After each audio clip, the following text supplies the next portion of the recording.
இதுதாங்க pressure is privilege அப்படிங்கிறது. இப்ப நடந்த T20 வேர்ல்டு கப் மேட்சை டிவிக்கு முன்னாடி பார்க்கும்போது எனக்கே அவ்வளவு பிரஷருங்க. அப்போ அந்த ஸ்டேடியம்ல விளாண்டுட்டு இருந்தக்கூடிய பிளேயர்ஸ்க்கு எவ்வளவு பிரஷர் இருந்திருக்கும். அதுவும் மெயினா நம்ம இந்தியன் டீம் பிளேயர்ஸ்க்கு ஹோம் கிரவுண்ட்ல ஜெயிப்போமா இல்லையான்னு எவ்வளவு பிரஷர் இருந்திருக்கும். ஆனா அந்த பிரஷரையுமே தாண்டி அவங்க வேர்ல்டு கப்பை ஜெயிச்சாங்க.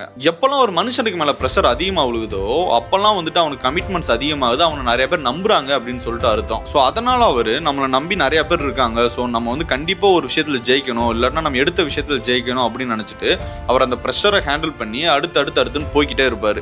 இதனாலதான் பல பேர் வந்துட்டு தன் வாழ்க்கையில வந்து முன்னேறி இருந்திருக்காங்க. நீங்க வேலை பார்த்துட்டு இருக்கக்கூடிய இடத்துலயோ இல்ல உங்க ஃபேமிலியில இருக்கக்கூடிய பிரஷரையோ உங்களால ஹேண்டில் பண்ண முடியல, நான் விட்டு வெளியே போயிடுறேன் அப்படின்னு சொல்லிட்டு இருக்காம, எத்தனை பிரஷர் வந்தாலும் என்ன மாதிரியான பிரஷர் இருந்தாலும் அதை உங்களால ஹேண்டில் பண்ண முடியும் நீங்க நினைச்சிட்டீங்கன்னா கண்டிப்பா அந்த விஷயத்துல நீங்க ஜெயிச்சிருவீங்க. இதனால தாங்க சொல்றாங்க பிரஷர் இஸ் பிரிவிலேஜ் அப்படின்னு சொல்லிட்டு. வேலை பார்க்குற இடத்துல ஸ்ட்ரெஸ் அதிகமா இருக்கு, பிரஷர் அதிகமா இருக்கு அப்படின்னு சொல்லிட்டு நான் வேலையை விட போறேன்னு சொல்லிட்டு இருக்கோம். உங்க ஃப்ரெண்ட்ஸுக்கு இந்த வீடியோ அனுப்பி மோட்டிவேட் பண்ணுங்க.